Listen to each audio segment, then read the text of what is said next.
In front of me is a CUBOT R15, and today I'll show you how to remove the battery from this device. So I'm gonna lock the device, and you will find a little place where you can put your fingernail to pop off the cover on the bottom right corner, right here.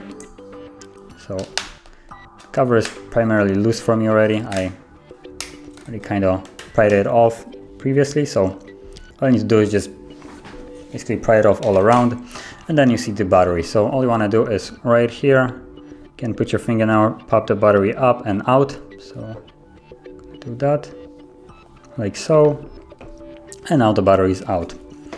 And then when you want to put it in, all you need to do is just align the pins right here with the ones that are right here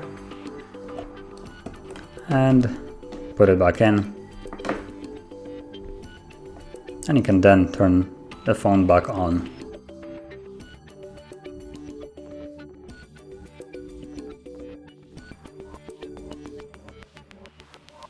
And as you can see, the device is back on.